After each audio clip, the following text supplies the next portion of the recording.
You guys, welcome to the video. It is day 107 of me posting to YouTube in a row, and today we're going to talk a little bit about injuries and specifically the biggest mistake that I see people make when they get injured. But let's be real, injuries are super frustrating, and unfortunately, to some degree, they are also inevitable. Now, there's a lot you can do, obviously, to prevent severe injuries, but minor injuries, little niggles and tweaks here and there, unfortunately, we're pretty much all guaranteed to get them if you are pushing to achieve something that is outside of your comfort zone. But what you do when you get an injury can have a huge difference on your overall progress. And that's what we're going to talk about today. And then what I also want to do is offer my advice to help you recover as fast as possible from any injury that you might have. But before we get into it, guys, let's be real. This is the type of video that needs some caveats and it needs some disclaimers, all right? If you're injured, seek professional help. Doctor, physio, chiropractor, psychologist, whoever it is, all right? Don't just purely rely on YouTube, whether it's me or anybody else. Above all, let's use some common sense, I think is the message I would say. But listen, I've been a personal trainer for 5 years now, both in the gym floor, on the gym floor and online. And I've always done my best to protect my clients from injury, and touch wood, no client has ever gotten injured on my watch. But let's be real, stuff happens and life happens, okay? So what is the biggest mistake that people make when they get injured? Quite simply, it is stopping dead. It is effectively just going, oh, well, that's it. I can't do anything now. I've gotten injured. I've broken my little finger, so that's it. I have to throw everything out the window and I can't do anything. Becoming a martyr, becoming a victim to the circumstances. And this video, I'll be honest, is inspired by a client who messaged me the other day, saying to me, and I quote, "I think I've sprained my ankle, so I won't be able to go to the gym for a while." So first of all, let's unpack that a little bit. I think it was very self-diagnosed on Google, right? Second of all, think about this, right? Just because you've injured your leg, or in this instance, your ankle, it doesn't mean you need to rule out going to the gym altogether. First of all, you're not gonna be doing lunges, squats, leg press for a little bit, but you've still got your upper body, right?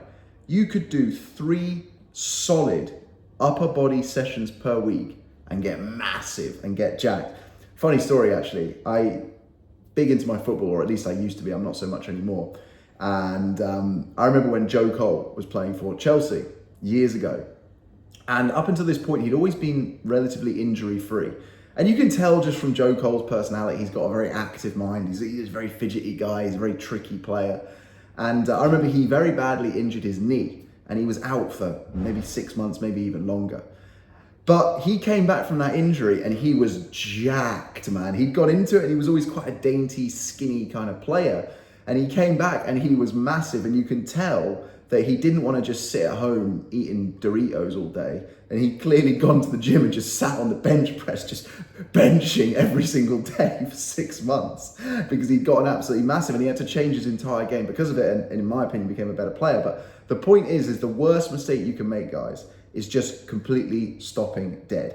Keep training. But of course, as I said earlier, let's caveat this. Be sensible. Use some common sense. But the power of continuing to train is, well, it's multifaceted, right? First and foremost, it's going to keep you in the habit and it's going to keep you in the routine. It's going to get you out of any kind of toxic environment. It's going to help you go from one state to another. And it's going to be hugely beneficial for your mental health as well, okay? But also on the injury itself, once you've given it a few days, and I do mean like a few days to rest, start working that injured area again. Now, of course, what I'm talking about here is muscular, tendon, ligament type injuries. I'm not talking about broken bones, right? But let's, for example, say you've tweaked your knee or you've hurt your shoulder or whatever it might be. Let's be honest, these are the most common ones, right?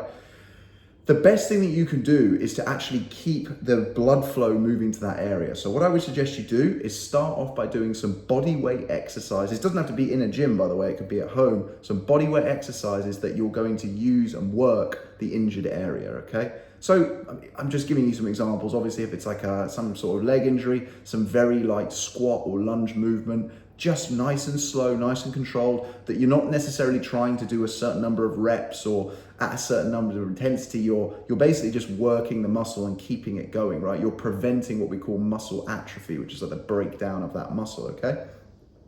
Once you've gotten comfortable with the body weight side of things and you feel confident enough to go to the next level, I would start, particularly if it's an upper body injury, I would start using resistance bands, and I would do this daily. If you have like a desk job, like I'm sat at a desk right now, I would actually have your resistance band on your desk. And then a little bit like how I've got my water on my desk here now, right? Anytime I am thinking about it, if it's in my eye line like this, there's more likelihood that I'm going to do more of the reps. And you can just do some very simple resistance band exercises. You do not need to overcomplicate this. 2-3 times per day.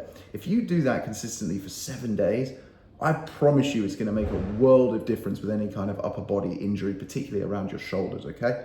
And then once you again feel more confident in this, I would start to go back to the machines, okay? And what I would do on the machines is start literally with the lightest weight, okay? So you know how you've got the plate loaded machines and they've got all the little plates and you put the little things in the holes. I'm not explaining this very well, but you know what I mean, right? What I would do is start literally on the lightest weight. It's super humbling. You've got to leave the ego at the door, but you're literally, again, just working you're just putting the muscle through the motion, okay? Do 3 sets of 10, something like that. You're obviously not going to need much rest time because it's not exerting that much energy or anything like that. So 20, 30 seconds rest max, do 3 sets of 10. And then if you feel confident, the next time, go up, go up, go up. Within 3 to 4 weeks, you are going to be back where you were before. And you'll realize that the injury that you thought that was going to take you out for months actually only took you out for weeks. And it didn't even really take you out because you were still actually keeping going with the movements, with the resistance training and all that sort of stuff. And the main message here, guys, like I sort of touched on earlier, is what you really want is to promote blood flow to the injured area. People don't realize this, but protein is carried in your blood. And by by sort of working the area, the blood is going to carry the protein and the oxygen to the working muscle because it needs to oxygenate that muscle so that it can contract. Okay, that's how it works. And what happens is the protein gets to the cells and helps them to recover and to heal. So there is science behind this stuff, guys. But the absolute worst thing that you can do is to stop dead. So if you are injured, I get it. I know it's frustrating. I know it feels like you might be on the sidelines for ages, but truth be told, anybody who is relatively serious about looking after their health and fitness is always going to be carrying some kind of little niggles that you just have to learn to live with, right? Now, of course, as I said, I really want to caveat this again, double caveat this. Use some common sense with this, guys. Seek some professional help. Don't just go on YouTube, see a video and go, oh, well, this guy said, double check everything that I've said. I'm more than happy to be fact checked on all of this stuff. But what I'm saying, I think, is quite straightforward. And like with anything, it really comes back to the consistency of it stuff, right? If you've got an injury and you're consistently working on that injury, doing your resistance band exercises, which by the way, are going to take you, if you do 3 exercises, it's going to take you maybe 2 minutes at a time. So if you do that 3 times per day, morning, lunch, and dinner, it's going to take you 6 minutes a day. You do that consistently for 7 days, you're going to notice a huge, huge difference, trust me. Then, like I say, once you feel more confident, moving up to machines and just starting from the bottom, having the patience, having the consistency and the patience and the discipline to start from the sort of lightest weight and slowly but surely build your weight back up. And I guarantee if you do that, you're going to promote the blood flow, you're going to get the protein to the injured area, which is going to help you to heal and recover it as fast as humanly possible. And you're going to be back to the weight that you were lifting before in absolutely no time. So I really hope this video was useful. As always, I'll see you tomorrow.